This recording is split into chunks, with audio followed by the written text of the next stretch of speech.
আসসালামু আলাইকুম। আমি আজকে তোমাদের হায়ার ম্যাথের প্রথম অধ্যায় অর্থাৎ সেট অফ ফাংশনের বোর্ডে যে প্রশ্নগুলো আসছে সেগুলো খুব সহজ উপায়ে সলভ করে দেওয়ার চেষ্টা করতেছি। তো শুরু করে দেখো, প্রথম অঙ্কটা আসছে দিনাজপুর বোর্ড 2020। প্রথম অঙ্কটা বলছে কি, ক নম্বরে বলছে দেখো এই এক ডোমেন নির্ণয় করতে। এই ফাংশনটা ডোমেন, তো ডোমেন মানে তো আমরা বুঝি যে এখানে এক্স এর কি কি মান আমরা বসাইতে পারবো, সেটাই কিন্তু ডোমেন। তাহলে দেখো যেহেতু এটা ফাংশনটা এটা না, দেখো তো gx ইকুয়াল টু 1/√1 - 2x, তাই না? তাইলে আমরা এখানে x এর কি কি মান বসাইতে পারবো সেই সীমাটাই হলো ডোমেন। তোমরা তো জানো যে ধরো y ইকুয়াল টু যদি 2x একটা সমীকরণ হয়, এখানে যদি x এর মান 1 হয় তাহলে y এর মান কত হয় 2, x এর মান যদি 2 হয় y এর মান কত 2 × 2 = কত 1 2 4, তাই না? অর্থাৎ এখানে দেখো x এর বিভিন্ন মানের জন্য y এর বিভিন্ন মান পাচ্ছ, বাট এখানে তুমি x এর যে কোনো মান বসাইতে পারো, প্লাস মাইনাস ধনাত্মক ঋণাত্মক সবই। অর্থাৎ এর ডোমেন কত হবে সকল বাস্তব সংখ্যা। বাট এই কন্ডিশনগুলো এই ইকুয়েশনে কিন্তু তুমি x এর সকল মান বসাইতে পারো না। দেখো এখানে তোমাকে যেহেতু রুট ওভার থাকলে, সবসময় মনে রাখবে রুট ওভার থাকলে এমনভাবে চিন্তা করতে হবে যাতে এর ভিতরে কোনোভাবে মাইনাস না আসে। x এর ওই মানগুলো বসাবো যাতে রেজাল্ট কখনো রুটের ভিতরে মাইনাস না আসে। আর যদি 1/√ওভার থাকে, 1/√ওভার, তাহলে আমাকে আরেকটা জিনিস চিন্তা করতে হবে, নিচে তো মাইনাসও আসতে পারবে না আবার জিরো আসতে পারবে না, কারণ আমরা কি কোনো জিনিসকে কিন্তু জিরো দ্বারা কি করতে পারি না, ভাগ করতে পারি না। আবার রুটের ভিতরে মাইনাস থাকলে ওই সংখ্যাও ক্যালকুলেট করতে পারি না। ওকে, তাহলে এটাই গেল। যেহেতু এটা রুটের ভিতরে নিচে মাইনাস আসে, তাহলে আমি ধরে নিব এই ফাংশনটার ডোমেন হিসাবে আমি কখনো কি পাবো না, মানে রেজাল্ট কখনো কি হবে না, জিরোর কমও হবে না বা সমান হবে না। তো -2x এটা ওই পাশে নিয়ে গেলে -1, 2x লেস দেন, এখানে কিন্তু একটা জিনিস মনে রাখবে, -1 দ্বারা গুণ করলে চিহ্ন চেঞ্জ হয়ে যায়, x = less than or equal to কত হাফ। ডোমেন হবে x বিলংস টু r যেন x less than or equal to half. এটা হবে ডোম অফ g, অর্থাৎ x টা হবে সকল বাস্তব সংখ্যা, কিন্তু ওই বাস্তব সংখ্যার মধ্যে কোন অংশটুকু থাকবে, অর্থাৎ x এর মান হবে হাফের চেয়ে ছোট অথবা সমান। অর্থাৎ তুমি যদি সংখ্যা রেখায় যাও, এটা তো 0, এটা হাফ, এটা 1, অর্থাৎ এইখান থেকে শুরু করে এই পুরো অংশটা তুমি বসাইতে পারবে এই সমীকরণে। এই সমীকরণের জন্য ভ্যালিড হবে। এর উপরে যদি হাফের উপরে অন্য যে কোনো বসাও, দেখবা যে সমীকরণের মান তুমি পাবা না, ক্যালকুলেটরে চাপ দিয়ে দেখবো সেটা ম্যাথ এরর আসবে। তাহলে আমার ডোমেইন হবে x বিলংস টু r যেন x less than or equal to half, অর্থাৎ x এর মান হবে হাফ বা তার ছোট সকল বাস্তব সংখ্যা। তুমি বাংলায় বললে হবে। আসো খ নম্বর বলছে কি, f ইনভার্স ফাংশন। এখানে কিন্তু f y একটা ফাংশন দেয়া আছে, দেখো তো এই ফাংশনটা দেয়া আছে, তাই না? √ওভার কত 8 - y। বলছে যে এইটার f ফাংশন, f ইনভার্স মানে কি, এটা বিপরীত ফাংশন। এই বিপরীত ফাংশনটা এক এক কিনা বের করো। তো সহজেই বলছে তোমাকে এই ফাংশনের বিপরীত ফাংশনটা এক এক কিনা।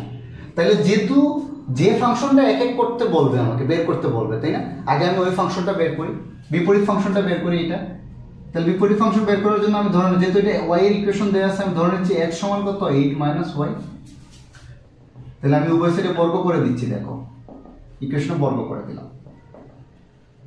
ওকে, বা সাইড চেঞ্জ করে দিচ্ছি, দেখো y এর মানটা আমি বের করতে যাচ্ছি। এখানে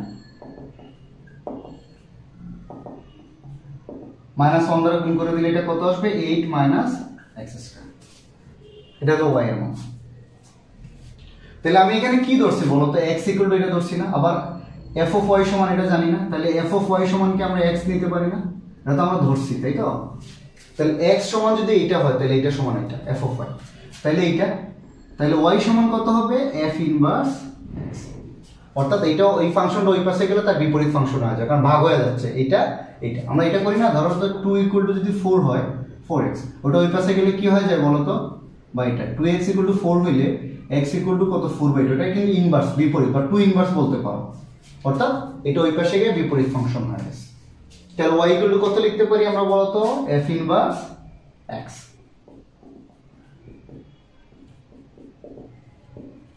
রাইট? তাহলে y সমান আমরা লিখে দিলাম f ইনভার্স x, এই যে এখান থেকে পেয়েছি। তোমরা এখানে সাইড নোট দিয়ে দিবা, যেহেতু এটা এখানে সাইড নোট দিয়ে দিলেই হবে, আর কিছু লাগবে না। তাইলে f ইনভার্স x যদি এটা হয়, তাহলে f ইনভার্স y সমান কত হবে বলো তো 8 - y²। f ইনভার্স x যদি 8 - x² হয়, f ইনভার্স y হবে 8 - y²। তাহলে দেখো আমি কিন্তু f of y এর বিপরীত ফাংশনটা পেয়ে গেছি। এটা হলো কি f y এর বিপরীত ফাংশন। ওকে, তো একটা জিনিস মনে রাখবো সবসময়, তোমাকে যদি এক এক ফাংশন বের করতে বলো, যে ফাংশনটা বের করতে হবে আগে ওই ফাংশন বের করবো। এখানে তোমার কিন্তু এফ ইনভার্স ফাংশনটা বের করতে বলছে, মানে এটার বিপরীত ফাংশনটা এক এক কিনা, তাহলে তো আগে আমার বিপরীত ফাংশনটা বের করতে হবে। দেখো আমি বিপরীত ফাংশনটা বের করছি, এখন আমি দেখবো এটা এক এক কিনা। ওকে, তাহলে তুমি চিন্তা করবা যে এফ ইনভার্স ওয়াই এক এক হবে যদিও কেবল যদি a b belongs to f inverse y এর জন্য f f equal to f b হলে এ ইকুয়াল টু বি হয়। এটা আমি পরে আসতেছি, বোঝাচ্ছি ভালো করে। তাহলে দেখো আমি এখান থেকেই এখন কি এফ ইনভার্স এফ এর মানটা বের করে ফেলে, দেখো তো, সরি এখানে এফ ইনভার্স দিবা, এফ ইনভার্স দিবা। ওকে, তাহলে এফ ইনভার্স এর মানটা কত হবে বলো তো? এফ ইনভার্স ওয়াই যদি 8 মাইনাস ওয়াই স্কয়ার হয়, এফ ইনভার্স এ হবে কত? 8 minus a square. Similarly f inverse b, ওই যে ওয়াই এর জায়গায় বি বসায় দিচ্ছি, 8 মাইনাস বি স্কয়ার। তাহলে শর্ত মতে আমরা ধরে নিচ্ছি যে এই দুইটা কি সমান, শর্ত মতে দুটা সমান। এই দুটা মান বসায় দিই, দেখো তো 8 মাইনাস এ স্কয়ার সমান সমান 8 মাইনাস বি স্কয়ার, বা ওই সাইডে কাটা গেলে minus a square equal to কত? মাইনাস বি স্কয়ার, বা এ স্কয়ার ইকুয়াল টু কত? বি স্কয়ার, অতএব এ ইকুয়াল টু বি। অর্থাৎ এ ইকুয়াল টু বি পাইছে। আমার শর্তটা কি ছিল দেখো, যদি তুমি ধরে নাও যে কোনো দুইটা মান বসায় দিলে এই ফাংশনে, যে কোনো দুইটা মান, যেমন এ একটা মান বসাইছে, ওয়াই এর মান এ ধরছো একবার, মানে এই ফাংশনে ওয়াই ইকুয়াল টু এ ধরছো একবার, ওয়াই ইকুয়াল টু বি ধরছো একবার, ধরার পরে তুমি যে রেজাল্টটা পাচ্ছ সেটা হচ্ছে এফ ইনভার্স এ আর এফ ইনভার্স বি।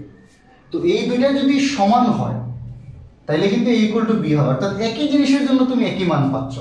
এক এক কিনা হবে কিনা সেটা এক একের সংজ্ঞা তো আমরা সবাই বুঝি। এক এক হচ্ছে এরকম আর কি, ধরো ওয়াই ইকুয়াল টু যদি এক্স স্কয়ার হয় একটা ফাংশন, ওকে, এখানে কিন্তু এক্স ইকুয়াল টু যদি প্লাস 1 হয়, ওয়াই ইকুয়াল টু কত হবে? প্লাস 1 হোল স্কয়ার মানে 1। এক্স ইকুয়াল টু যদি মাইনাস 1 হয় তাহলে ওয়াই ইকুয়াল টু কত হবে? মাইনাস 1 হোল স্কয়ার মানে মাইনাস 1, সরি প্লাস। অর্থাৎ এখানে দেখো এক্স এর দুইটা মানের জন্য, এক্স ইকুয়াল টু প্লাস 1 এর জন্য ওয়াই মান 1 পাইছো, এক্স ইকুয়াল টু মাইনাস 1 এর জন্য ওয়াই মান কত পাইছো? 1ই পাইছো, তাই না? অর্থাৎ এই ফাংশনটা এক এক না। এক এক হইতে হলে বলতেছে যে প্রত্যেকটা এক্স এর জন্য তুমি আলাদা আলাদা ওয়াই মান পাবো। এই ফাংশনে তুমি প্রত্যেকটা এক্স মানে ওয়াই মান যদি বসাও তাহলে আলাদা আলাদা কি হিসাবে, মানে এখানে তো যেটা বসাচ্ছ এক্স এর মান সেটাই তো ডোমেন, রাইট? সেটা ডোমেন, আর যেটা পাচ্ছ সেটাই তো রেঞ্জ। ওকে, তোমাদের কনসেপ্টটা আছে, আমি শুধু অঙ্ক করাচ্ছি, আমি এত ডিটেইলসে যাচ্ছি না। হ্যাঁ, তাহলে এক্স এর যে ভ্যালুগুলো তুমি ফাংশনে বসাচ্ছ সেটা হচ্ছে ডোমেন, আর ওটা বসানোর পরে তুমি ওয়াই এর যে ভ্যালুগুলো পাচ্ছ সেটা হচ্ছে রেঞ্জ। এখন এক এক হইতে হলে বলতেছে যে প্রত্যেকটা ডোমেনের জন্য তুমি আলাদা আলাদা রেঞ্জ পাবো, মানে ওই ফাংশনটাকে আমরা এক এক বলবো যেখানে তুমি প্রত্যেকটা ডোমেনের জন্য তুমি কি পাবা? আলাদা আলাদা কি পাবা? রেঞ্জ পাবা। তাহলে এখানে দেখো দুইটা আলাদা আলাদা ডোমেনের জন্য আমি একই রেঞ্জ পাইছি, তাহলে এটা এক এক না। তো সিমিলারলি আমার এখানে কন্ডিশন আমি বলে দিচ্ছি, এখানে কন্ডিশনটা উল্টা ভাবে বলতেছে যে ওকে আমি এই ফাংশনে দুইটা আলাদা আলাদা মান বসাচ্ছি, একটা হলো ওয়াই ইকুয়াল টু এ, মানে দুইটা আলাদা আলাদা ডোমেন বসাচ্ছি। দুইটা আলাদা আলাদা ডোমেন বসে আমি ধরে নিচ্ছি যে ওই যে আমার ফাংশনটার মান, অর্থাৎ এফ ইনভার্স এ আর এফ ইনভার্স বি, ধরে নিচ্ছি যে আমি এই দুইটা সমান পাইছি। অর্থাৎ আমি ধরে নিচ্ছি প্রথমে কি না, এক এক না, আমি ধরে নিচ্ছি দুইটা আলাদা আলাদা ডোমেনের জন্য একই রেঞ্জ পাইছি, তাই না? তারপর কি হলো, ক্যালকুলেশন করে দেখা গেল যে আসলে তুমি আসলে একই জিনিসকে দুইবার ধরে করছো। অর্থাৎ কি হচ্ছে, এ আর বি সমান, এ আর বি সমান মানে কি, অর্থাৎ তুমি একই ডোমেনের জন্য মানি পেয়েছো, অর্থাৎ সেইটা এক এক হবে। যদি এ আর বি সমান না হইতো তাহলে কি হইতো বলো তো? তাহলে দেখো তুমি দুইটা আলাদা আলাদা মানের জন্য কিন্তু একই রেঞ্জ পাচ্ছ, তাহলে সেটা কি হইতো না, ডোমেন হইতো না। আর এখানে হচ্ছে যে কি, আমরা ধরে নিচ্ছি যে এক এক না, তাই আলাদা আলাদা রেঞ্জ পাচ্ছি। বাট তারপরে দেখা গেল যে আসলে যে ডোমেন আমরা আলাদা আলাদা বলছিলাম সেই ডোমেন আসলে একই। ওকে, আশা করি এটা বুঝতে পারছো তোমরা।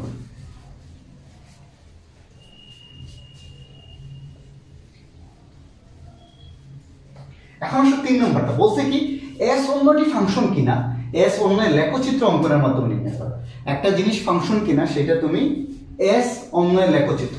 তাহলে আমি এস অন্যটা কি সেটা দেখি। এসটা কি দিয়ে আছে দেখো তো, এক্স ওয়াই যেন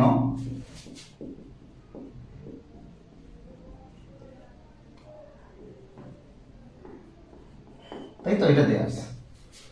তাহলে আমি এটা সলভ করে ফেলি, সলভ তো ইজিলি করা যায়। এক্স ওয়াই যেন এটা কি হবে বলো তো,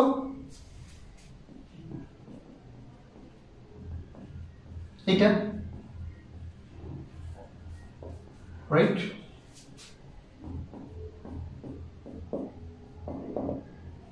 এক্স ওয়াই যেন এটাকে আমরা কেমনে লিখতে পারি দেখো তো,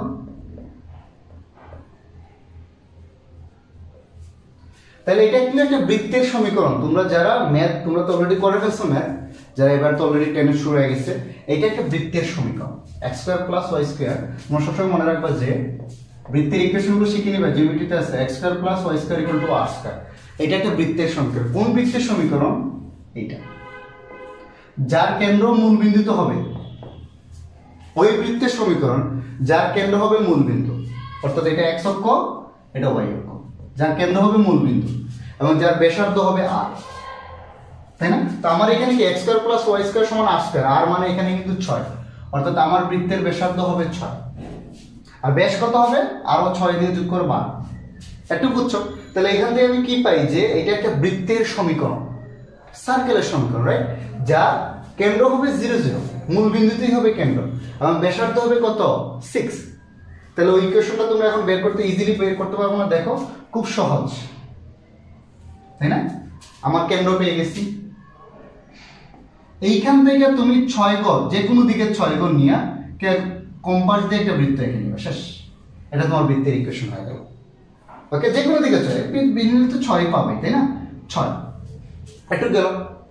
বাট এটা কি আমার বৃত্তের ইকুয়েশন হবে?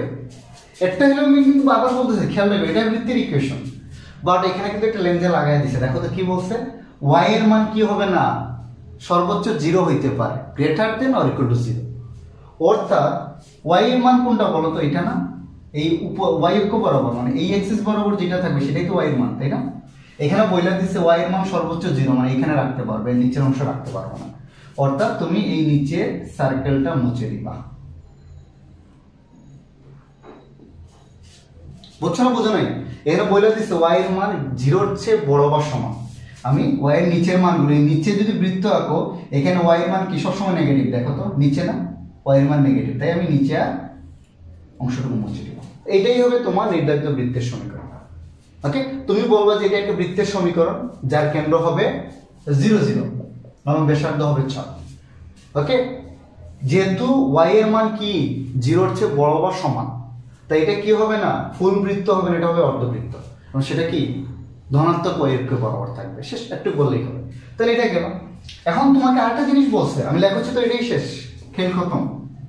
কিন্তু তোমাকে বলছে কি s অন্যটা ফাংশন কিনা, s অন্যটা কি ফাংশন। দেখো তো এটা কি x অক্ষকে কয় জায়গায় ছেদ করছে, এখানে আর এখানে। x অক্ষকে কয় জায়গায় ছেদ করছে, ধরলাম যে এটা 6 0 -6 0, যেহেতু ব্যাসার্ধ 6, এটা কত 6 0। তোমার নাম মানে মার্কিং না করলে হবে, এটা x অক্ষকে -6 0 আর 6 0 দুটো বিন্দুতে ছেদ করে। অর্থাৎ তুমি একটা জিনিস চিন্তা করো, x এর মান যদি -6 হয়, y এর মান বা ফাংশনের মান কত পাবা 0, মানে এই অন্যের মান s এর মান কত পাবা 0, তাই না? এটাই তো y। আর যদি তুমি x এর মান 6 ও বসাও, সেই ক্ষেত্রেও s এর মান 0 পাবা। অর্থাৎ দুইটা আলাদা আলাদা ডোমেইনের জন্য তুমি একই রেঞ্জ পাচ্ছ, তাই ফাংশনটা এটা অন্যটা কি হবে না, ফাংশন হবে না। ফাংশন তখনই হবে যে প্রত্যেকটা আলাদা আলাদা মানের জন্য কি হবে, যদি আলাদা আলাদা মান পাও। সবসময় মনে রাখবা যে কোনো জিনিস যদি একটা অক্ষকে দুইবার টাচ করে, দেখো একই জিনিস, এখানে কিন্তু x এর মান y এর মান একই, বাট x এর মান আলাদা। তো দুইটা আলাদা মান কখনো পাইলেই তুমি একই মান পাইলে, দেখো y এর দুইটা একই মানের জন্য x এর মান কিন্তু আলাদা, বা x এর দুইটা আলাদা মানের জন্য তুমি y এর মান একই পাচ্ছ, তাহলে এটা কি হবে না, অন্যয় হবে, এটা ফাংশন হবে না। তাহলে তুমি বলে দিবা যে যেহেতু রেখাটি x অক্ষকে দুইটা বিন্দুতে ছেদ করে, তাহলে এটা কি না, অন্যয়, বাট ফাংশন না।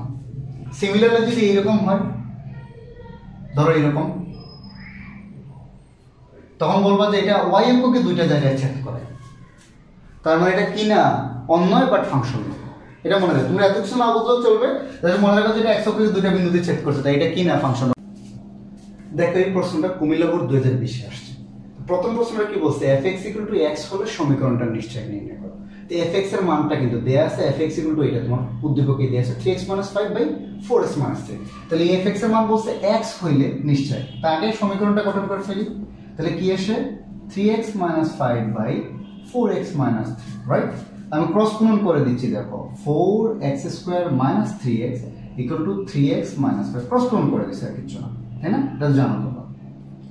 তারপরে দেখো 4x² - 3x, এটা এই পাশে নিয়ে আসতেছি -3x - 1 +5 0, বা 4x² - 6x + 5 = 0। তাহলে আগে আমি সমীকরণটা গঠন করে ফেললাম, যেহেতু নিশ্চয়ক বের করতে বলছে। আমরা জানি কি যে যদি সমীকরণটা এই টাইপের হয়, তাই না, ax² + bx + c, তাহলে তার নিশ্চয়ক কত হবে √, √, হবে না, তার নিশ্চয়কটা কত হবে b² - 4ac। যে কোনো সমীকরণ নিশ্চয়ক কত, দ্বিঘাত সমীকরণের b² - 4ac। তাহলে এখানে x² এর সাথে যেটা থাকবে এটা হলো a, x এর সাথে যেটা থাকবে সেটা হলো b, মাইনাস থাকলে মাইনাসও যাবে সাথে, আর c এর সাথে মানে ধ্রুবক যেটা থাকবে সেটা হলো c। তাহলে অতএব নিশ্চয়ক কত হবে বলো তো? নিশ্চয়ক সমান আমরা জানি b² - 4ac। তাহলে এখানে b হবে কত, দেখো -6, কিন্তু x এর সাথে যেটা থাকবে সেটা হলো b, -4, a মানে 1 মান, এর মান 4, x² এর সাথে যেটা থাকবে সেটা হলো, এটা হলো a, আর এই পুরোটা হলো গিয়ে কি b, আর এটা হলো c। ওকে, তাহলে c কত 5, তাহলে 36 - 4 4 16, 5 16 কত 80। ওকে, 44 মাইনাস, এটা হলো তোমার নিশ্চয়তা না। তাহলে নিশ্চয়তা বের করতে পারবো। আসো পরের পেজে আমরা। খ নাম্বার কি বলছে, ফাংশনটা এক এক কিনা বের করতে। এই যে ফাংশনটা দেয়া আছে সেটা কি বলছে, এক এক কিনা। ওকে, তাহলে আমরা এক এক বের করা খুব সোজা।